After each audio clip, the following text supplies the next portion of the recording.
Good morning, Tampa Bay. What is going on? Channelside in the morning, live on the Channelside Sports Network. Guys, this is it. I don't know if you realize this, but this is it. This is the final Wednesday before season's here. This is it. Last season. I mean, how freaking exciting is this?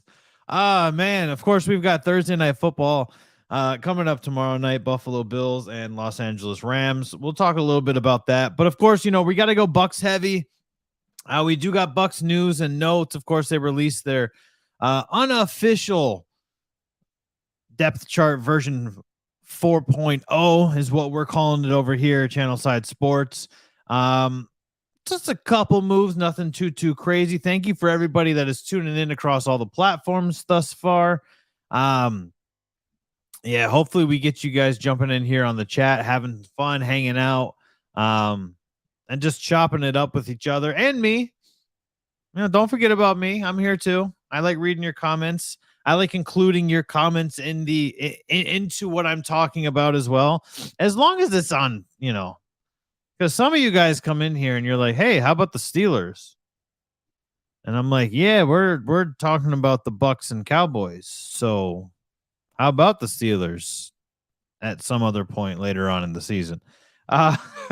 We've got NFL shutouts.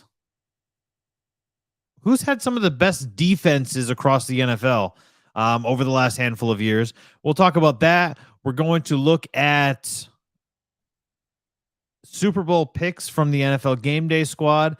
I agree with one of the guys. And if you've been following along, you know that I agree with one of the guys. And I will obviously tell you who that is. We'll see what you guys think in the chat as well. The Rays peel off another W, another tally in the win column over the Boston Red Sox. The gap is shrinking, folks. The gap for the Tampa Bay Rays is shrinking down. It's now down to 4.5. I'm telling you guys, you better watch out. Watch out. The Tampa Bay Rays are a well-oiled machine at this point, and this is something that other teams are going to need to watch out for, because I called them the most dangerous team in baseball. And I meant it. And I didn't mean dangerous in terms of, they're going to score 14 runs every game, that kind of. They're dangerous because you're overlooking them, because they're injured AF and we are overlooking them. And that to me is why the Rays are a very dangerous team. I guess well, if we have some time, we're going to wrap it up with some of the Florida Gators talk. They went up from not ranked to the top 12, which is freaking amazing. But like I said, it all depends on where we go. If we have enough time. Wow, welcome. We got a ghost in the house. Mr. Evan Bushman has joined the show. Welcome back. I can't let you have all the fun by yourself much longer. Thank you. I'm already parched from yesterday. I can't let you have all. I was worried about you being alone on the show, so I said, "Hey, let's get all these kids out the door, and you guys need to go." So, but you shaved the beard.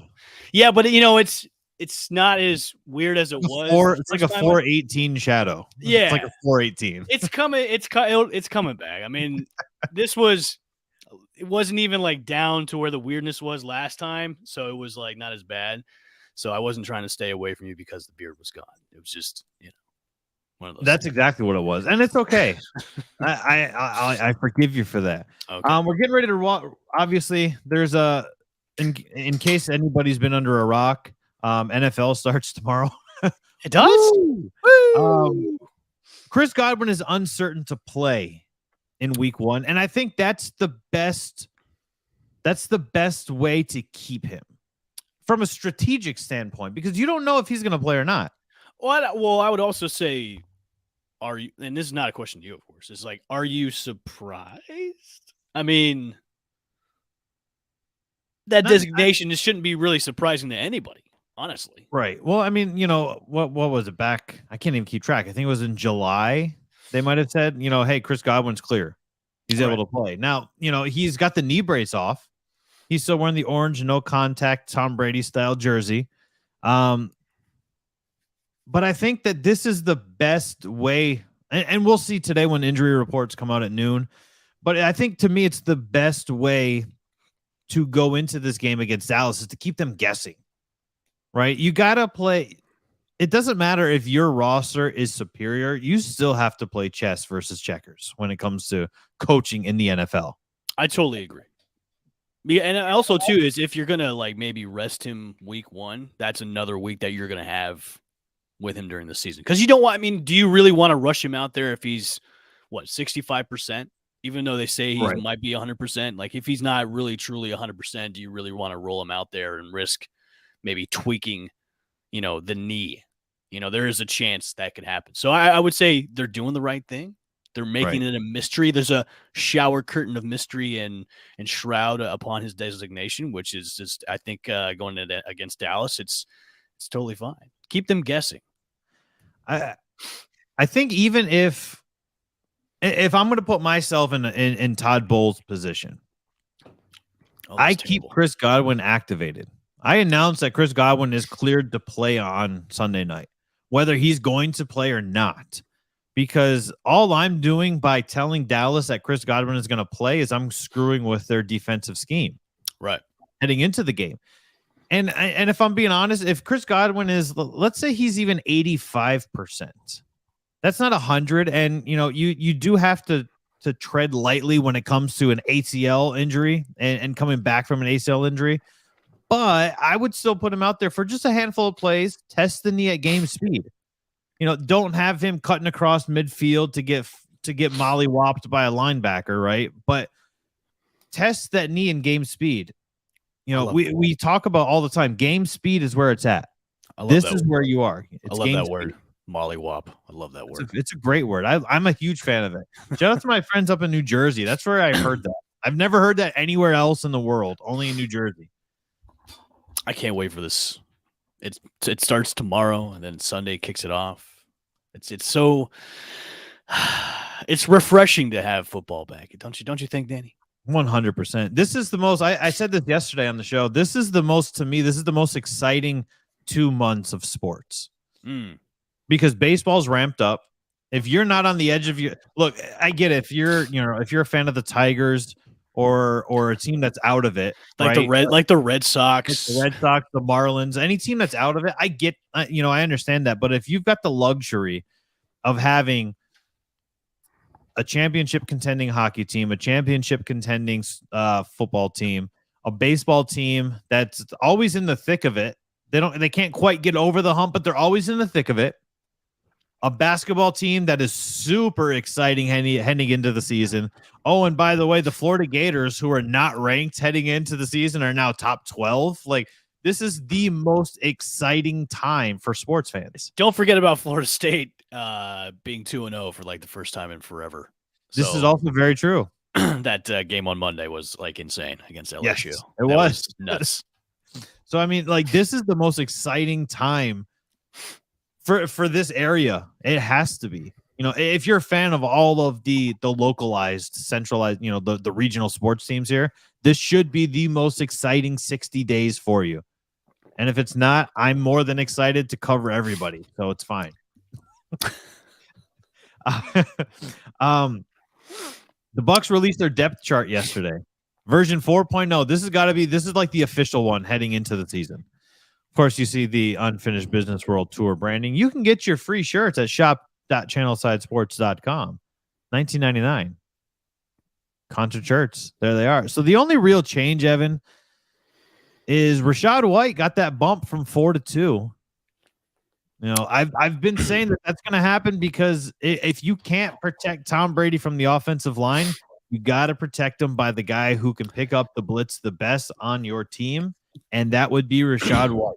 Danny, wasn't there some trade talks with Keyshawn Vaughn, I think last week, where he might possibly be moved, or there was a little bit of trade chatter. I think it was last week after all the roster moves were made after, all the rosters had to be cut down to 53. Wasn't there some talk about him possibly getting traded?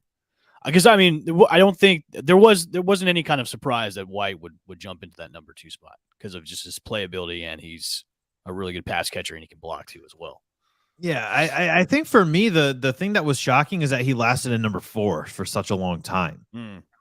That's and it's weird because how many times have we seen this on our social media account specifically? It's like when we post something on the Channelside Sports account about Rachaad White, you get all of these people that are like, yeah, Rachaad White. And then you get these haters that are like, oh, more Rachaad White truthers. And I'm like, you have to be a bum to have truthers. Like the guy, like, you know what I mean? Like you have to not be good to have quote unquote truthers. You know who has truthers? QB3. He's got truthers. I think later on in the season, I think as the season ramps up, and then probably we'll see him being ramped up even more. You're going to see him being more involved in the whole offensive scheme, like week after week after week. I agree. I totally agree. You know what I mean? It's almost going to be. Here's a bold prediction for you. It could be coming to a point where Fournette and White are like the next Chubb and Hunt, like a 2-headed monster like that. Yeah, I think that's a fair assessment. The only problem is they're not playing behind the best offensive line in the league. But talent-wise, I think the talent is definitely there. True. Nick Chubb might be a little faster than Leonard Fournette is, but Leonard Fournette can bulldoze you over just as well as Nick Chubb can. And, we don't really know what Rachaad White can do, which kind of makes him dangerous to an extent. Because you don't, like, if you're going to compare, Rachaad White to Kareem Hunt, let's say, then you understand and you get it. But you know what Kareem Hunt can do. We've seen Kareem Hunt for how many years? 7 years or something like that in the NFL? I think maybe even longer than that. Because remember, he's with the Chiefs for a while, and then now he's been with the Browns for a few seasons. So it's got to be up there. Maybe 7-8 seasons. And, so you know what he can do. Rachaad White is a complete wild card right now. Like, we know what we can do based off of what we've seen him do in training camp and preseason, but that ain't it. That's just really not it. Jamel Dean taking over the starting second cornerback role over Sean Murphy Bunting is kind of surprising to me. I think we did hear rumblings last season of SMB possibly losing out his starting cornerback role, and heading into the season, this is exactly kind of picking up where we left off last season, is it not, Evan? Yeah, I totally agree. I think where we're at right now, looking at the depth chart, it's as Thanos would say, the universe is corrected. It's right where we want to be. So yeah, this is right where everything has been left off, except for like the offensive line. So yeah, we're right where we need to be with everybody. Yeah. Remember, because there wasn't really a lot of personnel changes in the offseason anyway. So I mean, taking what we had last year and just kind of shuffling like a couple of guys here and there. I mean, there wasn't much need for any kind of moves in the defensive side because everybody was still coming back. There wasn't really any losses in the offseason. So yeah, we're good to go. Yeah, I think it's such a crazy dynamic for the Buccaneers this season to not have questions in the secondary. That's what it is. And it's usually the questions coming into the season is how can the secondary hold up against these aired out offenses? And that hasn't really that question hasn't even been brought up since Brady came into the town. Right. It hasn't. Yeah. So, and now the question is flipped. How's the offensive line going to do this season? It's always that one. There's always one question per season. I mean, it's always been, before Brady came in the town, it's Jameis and the secondary, and when Jameis left, and it's Brady. Now it was the secondary, and now it's offensive line. So there's always got to be a question. I wish that we could come into a season where there is no question. Right. That would absolutely be ideal. Although next season is going to be who's going to be under center. Next season is going to be that meme with Nick Young that has like 35 question marks with his face going. That's what next season is going to be for us. Yep. we're still going to have all of the skill position players under contract. But if you don't have a guy that can get them the ball, you could field a team with Barry Sanders and Jerry Rice and Randy Moss and Mike Evans and still be like, oh, crap. As The Rock would say, it doesn't matter what his name is. Yeah. As long as it's not Kyle Trask. Blaine Gabbert. Blaine Gabbert's a free agent next season too. So like, oh, I'm sure the market for him is way, way high. Yeah, I'm sure. Yeah, people are going to be scrambling to get Blaine Gabbert. But I'm just saying, he's probably. There's no reason for the Buccaneers to bring him back next season. Because why? What would the point of that be? We need a veteran presence. That's why, Danny. And he knows the offense. Right. I mean, that's our options right now. Blaine Gabbert could turn into like a Jimmy G kind of quarterback where if you surround him with enough talent, he's serviceable enough to get you there. We don't know that because he's never had the amount of talent the Buccaneers do have. Hey, Lamar Jackson still hasn't gotten a deal yet with Baltimore, so I'm holding out on that. You never know. Danny, I wanted to ask you. I know we're on Wednesday right now. We have a couple more shows before the weekend, before Sunday. What do you want to see on Sunday's game? What do you want to see? No, obviously everything. But what do you like really hoping to see when the Bucks take the field against the Cowboys? What are you looking to see? I am going to have a spotlight on the offensive line. Because that's my big question mark heading into the season is how are we going to protect Tom Brady? Tom Brady is not a mobile quarterback. He never has been, and he damn sure is not at the age of 45. Right. So Dallas has a great pass rush.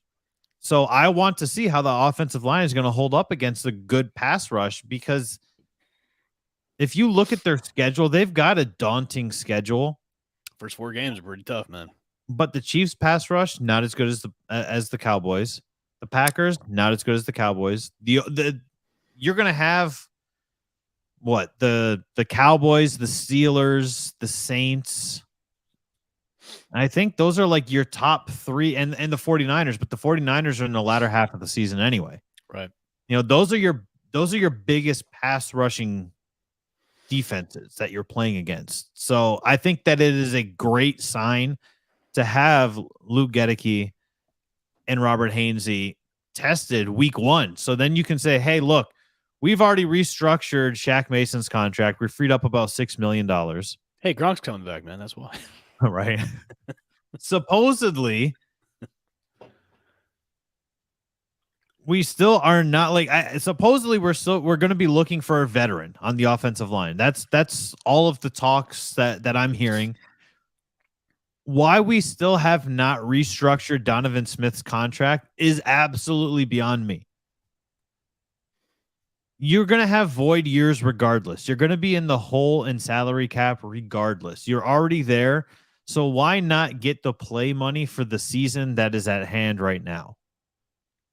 If you free up another $7 million, and this is just doing a very simple restructure. It's not, doing an intricate stuff because I don't have the brain power to do that, to do a non-simple restructure. But a non-simple restructure or a simple restructure, is going to free up another $7 million. So by restructuring your 2 offensive linemen, you freed up $13 million. Plus you had about 6 and change. That's for Gronk. Gronk ain't getting no 20 damn million dollars. He'll get 13 to come back. You know what though? I don't even want Gronk back. I really don't. Well, that also frees up money to have the possibility, of course, the possibility of JPP or Sue come back too as well, because they haven't been signed yet. They're right, just sitting on their couches right now. Yeah, I mean, and Dominican Sue's doing a home renovation. Have you been watching his Instagram stories? He's like, I have not, but I tell you what though, Danny, he is a master. He's an elder statesman on Twitter. Oh, 100%. He really is a scholar and a gentleman when it comes to being on Twitter. Unlike some people, it's like when he tweets, man, you are. I tip my hat off to you and Dominican Sue because you sound like just a gentleman and a scholar when you're tweeting out stuff. I feel it's all like and it's all like stuff like positive stuff that he tweets out. It's like, hey, helping people is great. It's like, man, this isn't the Ndamukong Suh I know that's stomping people's heads on the ground. Well, and I think, you know what? And I think that that's maybe, he's always kind of been like that. I covered him when he was in Detroit. I actually that was when I started covering the Buccaneers, that was my first inside source was his mom. Oh, well, there you go. And, and so he's a great guy, great family, very well spoken. And, and he had this this moniker and this association with him of that I'm just a bully. And that's because he was, you got to remember when he came to the league, he was stronger than everyone. Right. I mean, he made it when Ndamukong Suh came into the league, he was arguably harder to stop than Aaron Donald was for the first couple of seasons, and people largely forgot that because he was ragdolling Jay Cutler and stomping on David Bakhtiari's arm, and kicking guys in the head. And people largely forgot that Ndamukong Suh was that damn powerful and good because all of the baggage kind of just overshadowed it, which sucks. But I mean, it is what it is. You feared him. They did. Feared him. So if we're looking at week 1, Evan, I'm definitely focused on the offensive line. And here's what I find is crazy is CBS says the Bucs are number 7. You liked that, didn't you? I sent that to you. I retweeted that to you last night. You liked that? Number 7? The Saints are higher than them. The Saints. How? I don't know what they're basing this on. Well, CBS literally said that the Bucs are 7 because they have offensive line questions. So if the Bucs, let's just say hypothetically, Aaron Stinney doesn't go down with an ACL injury, Evan. Let's just say hypothetically, this is what happens. Does he really move the needle for the Tampa Bay Buccaneers? Apparently, according to CBS, it does. And it's not a slight on Aaron Stinney in the least bit. But he's not really moving the needle for me if I'm looking at a power ranking. Do you want me to pull up the power ranking? I've got it written right now. Do you want me to pull it up? I've got it. You got it? Okay. I've got the Bills. Bills are number 1. I agree with that. I totally agree. Packers are way too high. Packers are the Packers at 2 and Chiefs at 3. Come on. No, there's no way. The top 7 alone is all jumbled and fumbled. It really is. I don't agree with from 2 to 6. You need to reshuffle those cards because I can't. The Packers at 2 and maybe KC can stay at 3, but I think LA should be bumped down a couple spots because I think they're going to regress this year. Saints, you can definitely kick out of the top 10. Like you have the Chargers all the way down to 9.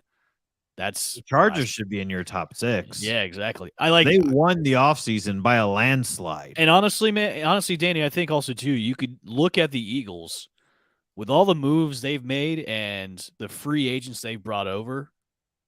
And even the trade that they had last week, where boisters up their secondary. Yep. Like you can even put the Eagles in that maybe top 6, top 7 category because they look pretty good. But like the 2 through 6, come on, bro. Whoever made this, you need to maybe get back to school because no, I don't think so. That's my good buddy Pete Prisco with CBS Sports. I don't understand how. And look, Evan, we've talked about this before. Yes. We love Ryan Jensen we love Ryan Jensen at Channelside Sports. But statistically, Ryan Jensen is not the be all end all of a center. Statistically, Ryan Jensen was number 4 out of 5 in terms of all of grading across the board per Pro Football Focus. And let's not forget, Ryan Jensen was spotted in the gym a couple days ago, pumping iron. Right. So he is probably headed back pretty soon, maybe in a couple months or so. Right. I mean, James in the chat, Eagles is number 1 seed. Look, I think the Eagles are very underrated. I totally agree. I think with that in that division itself too, because you can say the NFC South and the NFC East are kind of like they parallel each other when it comes to not so great divisions. And right. there's always that one team that's going to win it, like run away with it. Totally agree. NFC South, it's the Bucks, and when the NFC East, it's always a jumble of who it's going to be. This year, it's probably going to be the Eagles. I really think that the Eagles possibly have the all-around best roster in the NFL. I can second that. I really do. They look like the most complete team, and I'm really high on like the way I saw Jalen Hurts really kind of progress at the end of the season last season is kind of like it was the preview of what we're going to see this season, and I really hope to see his progression because of fantasy football wise purposes. But I think as most complete teams go, like the Eagles are like right in there in that top two. I'm totally with you, and I'm all for it because I think that the Eagles are a very underrated team, which is going to make them very, very scary, very dangerous. Because you're not. Look, we saw Nick Sirianni last year for the first 12 games or so not know how to call an offense. Everything was an RPO. And somehow Devonta Smith still had 1,000 yards. Miles Sanders was beyond pissed off because he just wasn't being utilized. Here you've got a top 12 running back in the league that's just literally sitting in the backfield on his hands, just like, hey guys, anytime you want to hand me the ball, I'm ready. I've got my shoulder pads on and my helmet behind you, Jalen. So if you want to hand the ball off to me, I know it's not being called, but if you want an audible and just hand me the ball, that's cool. If you just want to do this once in a while, that'll help. Instead of faking it to me and keeping it, just give it to me. Release it. Release it. Release the hounds. Release it. There you go. Did you know that there's only two over the last 3 seasons? There's only 2 wide receiving duos that each have 3,000 receiving yards over the last 3 seasons, and that would be our own Mike Evans and Chris Godwin. I know about that. I did not realize that. No. Can you guess who the other duo is?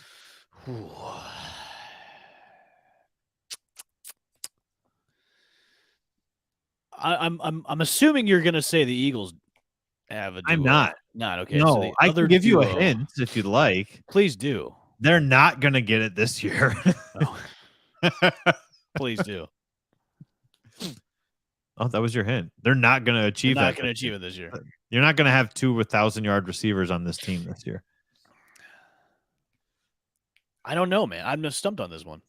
DK Metcalf and Tyler Lockett. Oh yeah, that's not gonna happen at all. No, that's definitely. How impressive is that? That's definitely not. Will they even reach 500 yards? Maybe one of them will. DK will. I hope for DK's sake he does. DK will. Lockett. Man, if anybody drafted them high in fantasy, you wasted a pick, man. Like anything on that team right now is just poison.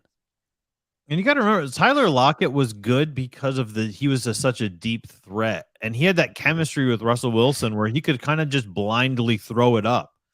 And then you're like, oh, hey, look, there's Tyler Lockett.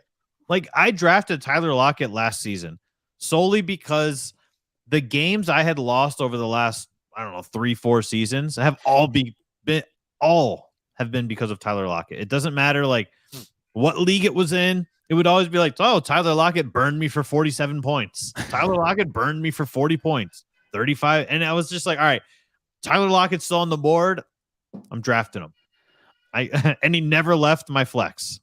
Yeah, I did a couple drafts this past weekend, and people were taking Lockett and DK pretty high. Like DK was going in the first 4 rounds, and then Lockett was getting drafted pretty high in the middle. And I was just like, man, do you guys know the quarterback situation right now in Seattle? It's a dire situation right now. Like, look, Geno Smith, great in college, like a superstar at WVU all day. But when it came to the pros, not so much. Yeah, exactly. The realistic, you have to have those realistic expectations where Seattle is really going to be a dumpster fire this year. I just don't understand like people drafting them that high. I wanted to kind of circle it back with the rankings for that CBS list. That kind of goes along with Kyle Brandt's prediction yesterday on Good Morning Football, where he said the Carolina Panthers are going to win the NFC South. I wanted your thoughts on his very, very bold prediction yesterday on Good Morning Football. I mean, it's a bold prediction for a reason. You know, like we all have our reasons, and everybody is entitled to their wrong opinions. That's really that's realistically that is what it boils down to. I think here's a bold prediction for you. I think that if any team is going to possibly pass the Buccaneers, it would be the Falcons. Because every single person is overlooking the Atlanta Falcons. And I think that's what makes teams dangerous, man. It really does. Because, you know, I've got people, you know, last Friday I went through my game by game predictions. And I've got so many people going, there's no way we're going to lose to the Steelers. How can we lose to the Steelers? It's the Steelers. And I was like, because of that mentality. Mm-hmm. That's a trap game because you're overlooking teams. When you go, yeah, well, what are they going to do here? There's no way we're going to lose here. And it happens. You play down to your opponent. It doesn't matter who it is. Like how many times there's no reason for Tom Brady to lose every single regular season game against the New Orleans Saints, but it happens. They're trap games, right? Like that's I like what I'm seeing out of Atlanta. They are silent assassins as it is right now because there's no news. They have such a good young core of players that they brought in. Now, look, there are a few questions about the quarterback situation there with Marcus Mariota because, you know, Mariota's been in this league for a long time. He had a starting job in Tennessee and then lost it to Ryan Tannehill. But, you know, you get him behind the right coaching and he'll be a game manager for you, especially if he has talent around him.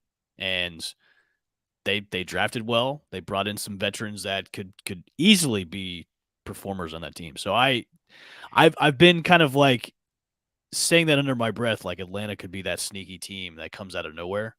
So I'm glad that you said that. I don't think the Saints definitely not a top 6 team in the NFL. That's no. I just no. I don't want to understand the mentality of putting the Saints at number 6. And look, I know the Saints made some good moves. They brought in Jarvis Landry. They brought in the Honey Badger. Jameis is back. Michael Thomas is back. Alvin Kamara is not going to be suspended this season. You know, I mean, Dan, this all hinges on how well Jameis plays. Like right. Their offense all hinges on if he is going to be the Jameis when he was playing with the Bucs, or is he going to be this new Jameis where he doesn't make the stupid throws that he used to make and try to like be, you know, the big gunslinger that he was drafted out to be. If he's going to be Jameis where he's a game manager, Jameis Winston, they might be better than they were last year. But if he's going to be that same Jameis Winston, then they're just going to fall flat. Right. You're 100% right.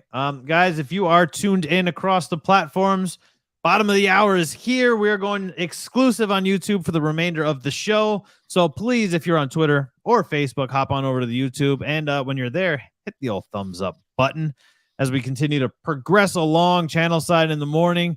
I'm really struggling to understand how the Buccaneers are number 7 with 2 offensive linemen down and 2 not needle moving offensive linemen.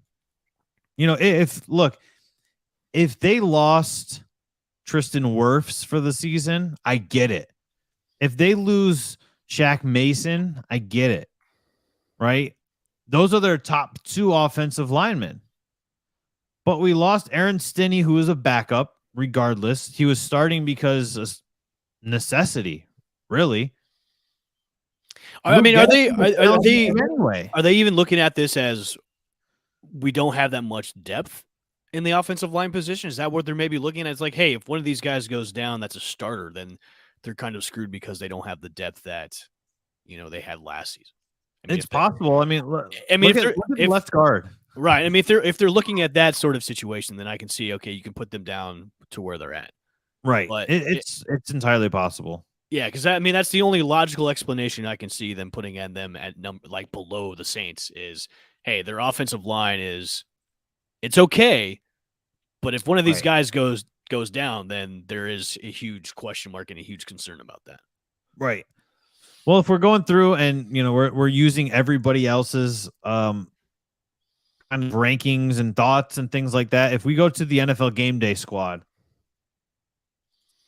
their Super Bowl they went early Super Bowl picks, which I'm cool with. You can take Rachel Bonetta out of that because her voice doesn't matter right now. Her vote doesn't matter.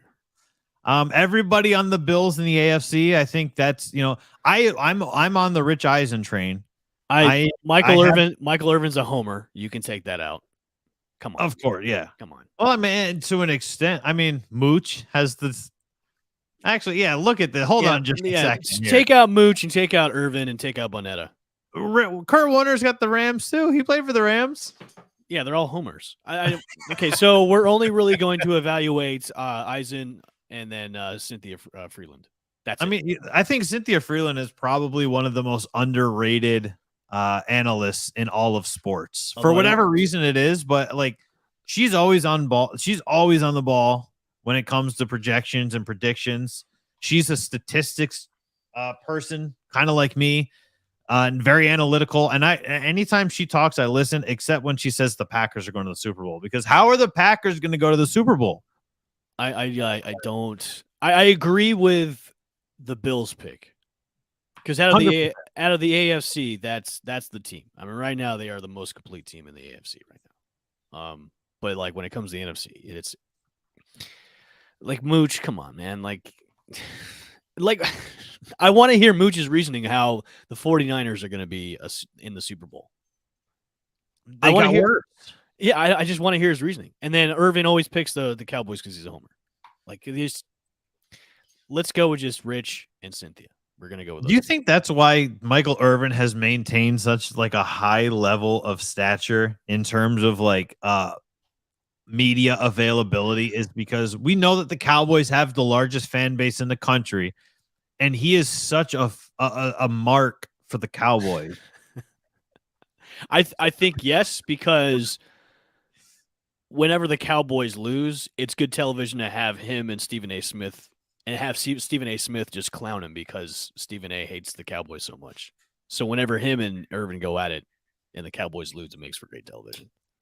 I said I'm in 100% agreement with the Rich Eisen move. So I've said this since before the draft.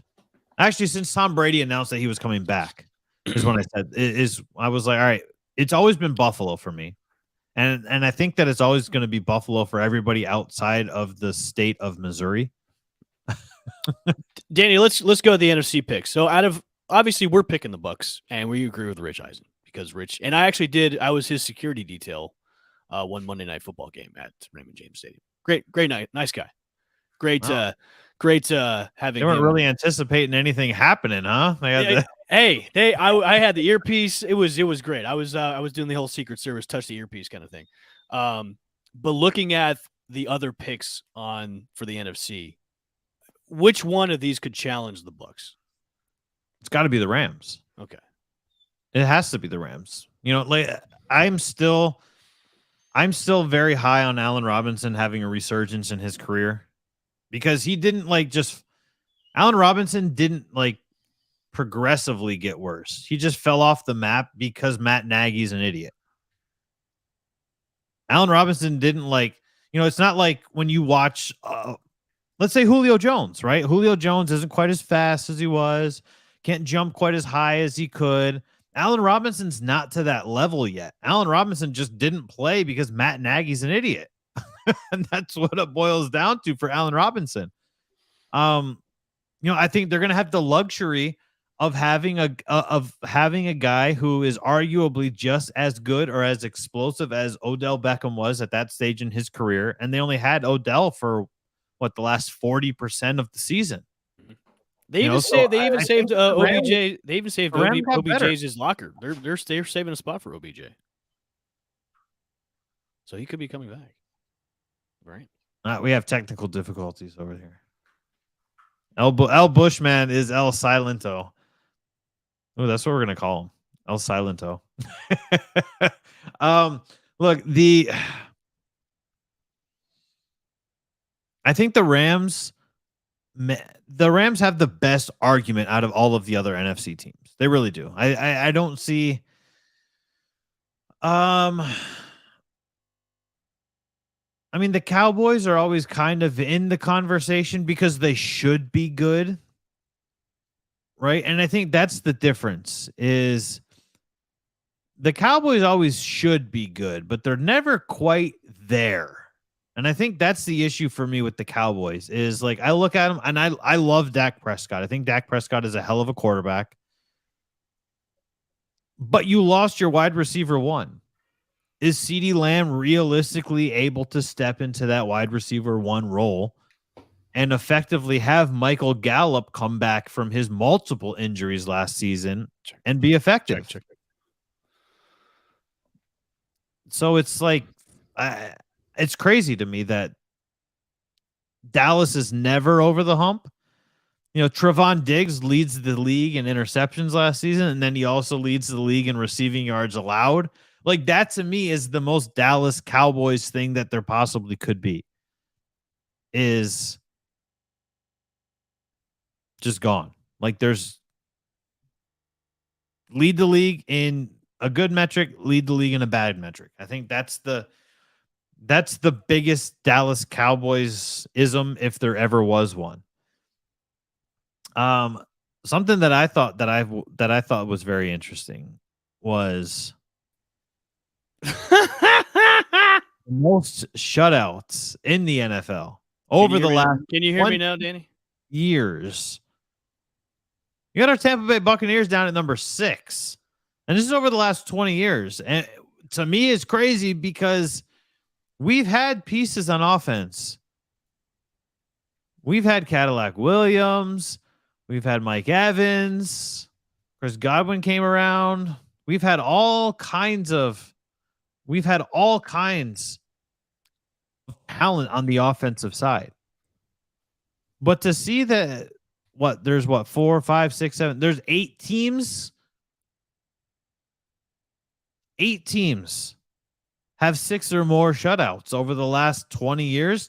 Look, to me, that's pretty damn good for the Tampa Bay Buccaneers. And that's something that I thought that was a very interesting take is 6 over the last 20 is pretty damn good. And if you look at it, the majority of them are before Tom Brady. So something to consider. When maybe for those that are those of us that were high on Jameis Winston, maybe we were incorrectly high on Jameis Winston, right? Like, who knows? Who knows? But here's where we're gonna roll. Here's where we're rolling. The Rays are finishing strong this season. Who would have thought that the Rays would have come together and put it together this well this late in the season? I'm glad that we did. It's crazy. Like I thought that the Rays would have kind of crumbled, but I think this really speaks to Kevin Cash.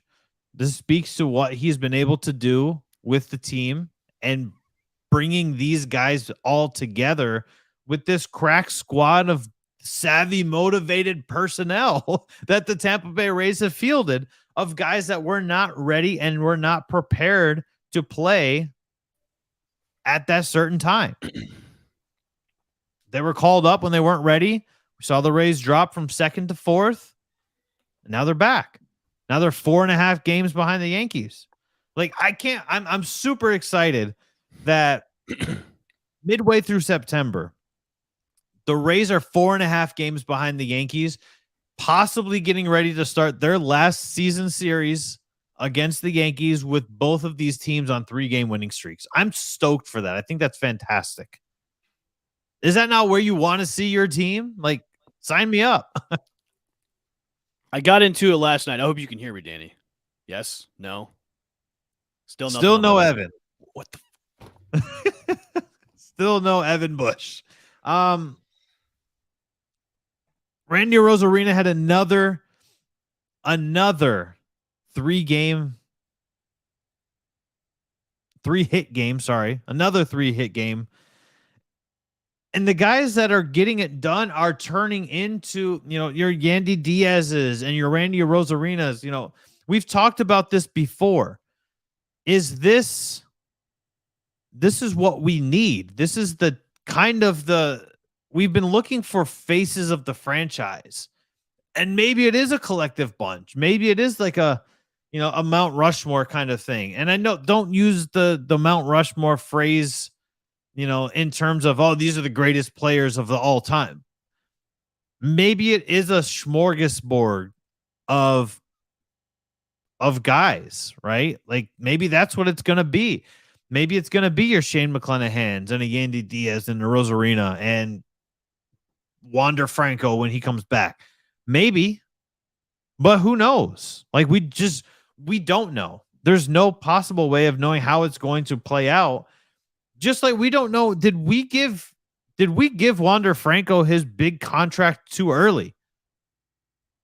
Because we haven't seen him for basically ever. He hasn't been here. Like, there's been no Randy Rosarina, or I'm sorry, Wander Franco. It's been Paredes and a Rosarina, and Harold Ramirez is back, and he's been tearing it up since he came back. Like, guys, the team is coming together at the right time, and they are a well-oiled machine in the Tampa Bay Rays. And this is a team that you're going to have to watch out for. If they can go in, because the Yankees they've been handling their business over this last series as well. So if things play out the way they've played out and the way I expected them to play out, where both teams are going to head into Friday on 3-game winning streaks, you have the opportunity to go into Yankee Stadium and close that gap to a 1.5 game lead if you are the Tampa Bay Rays. You have all of that capability. Like, a 1.5 games. You got to remember, September was supposed to be the gauntlet. Now, I know they still have the Astros twice, which is that's not going to be an easy task in the least bit. But you've got the Astros twice as well. So if you can close, you've got a 1.5 games. If you sweep the Yankees, let's go. That's what you want. You want to sweep the Yankees and get that. You're not supposed. You were never. The Rays were never supposed to be in this spot. When everybody started falling down, the Rays were not in this spot. Yes, they were. Yes, they were. The Rays were not here. Yes, they were.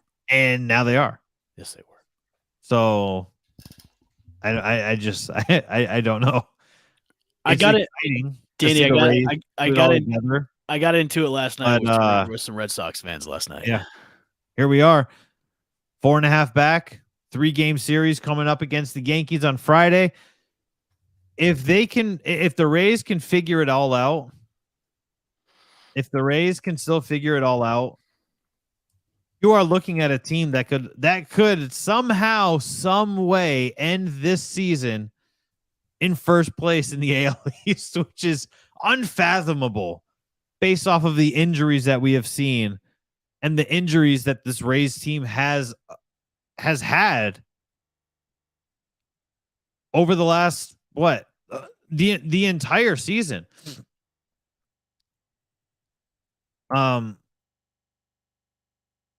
It's just exciting to see the Rays.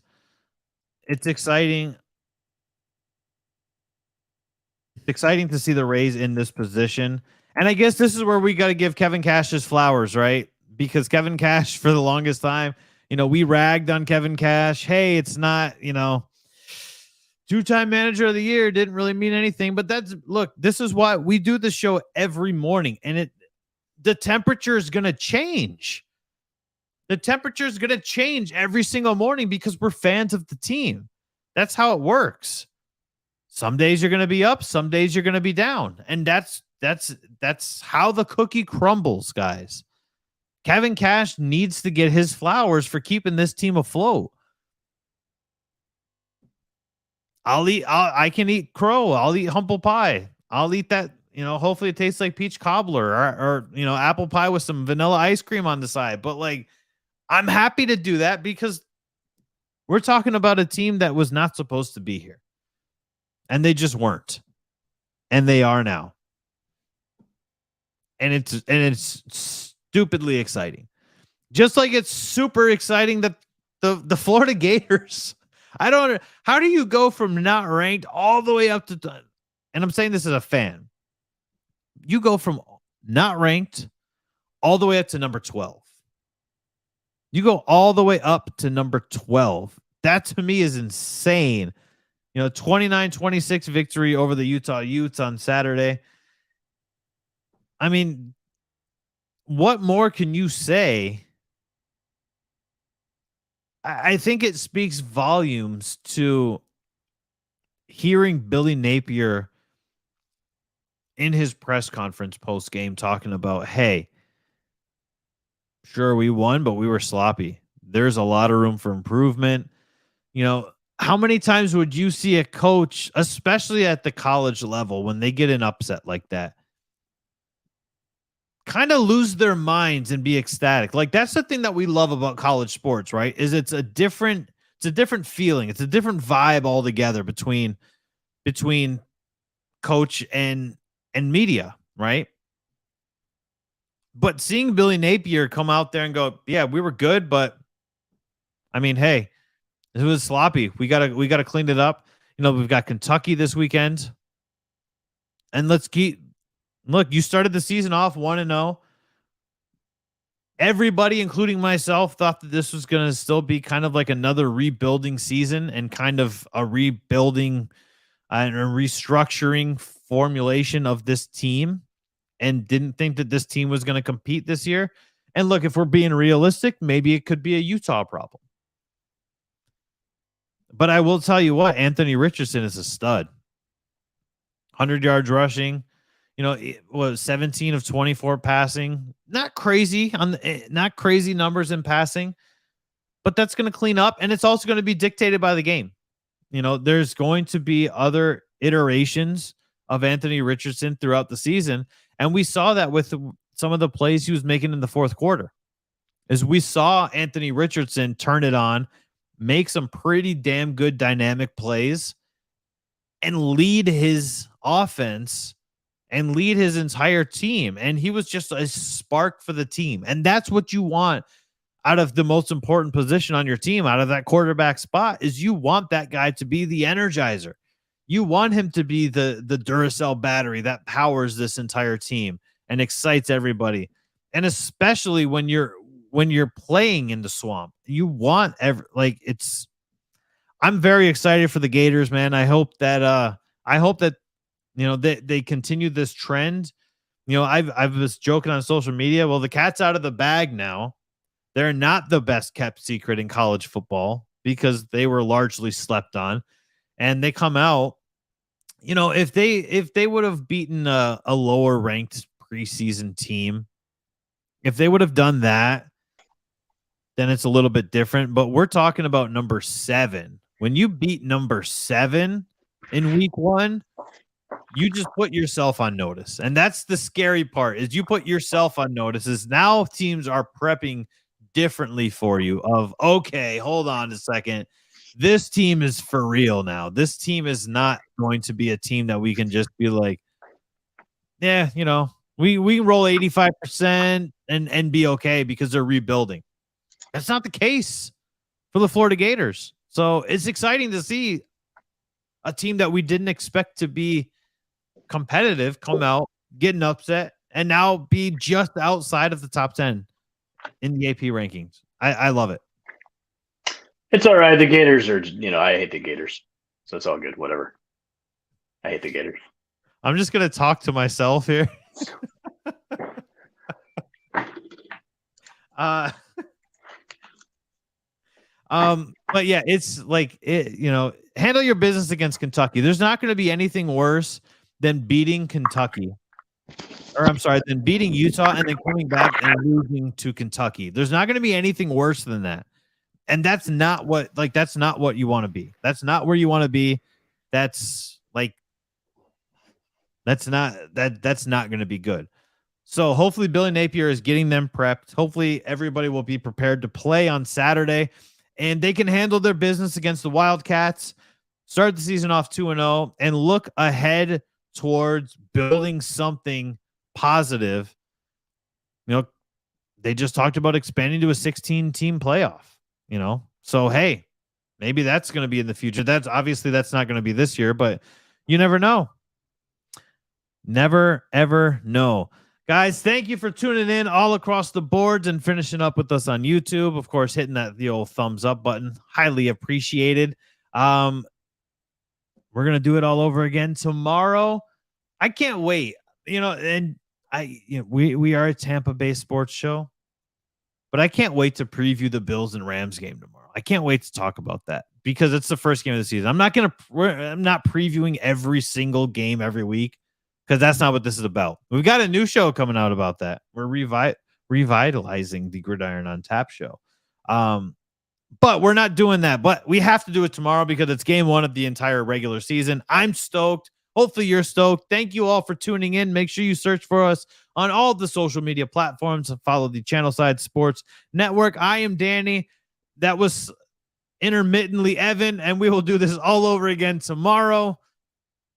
This is Channelside in the Morning, live from the Channelside Sports Network. See ya.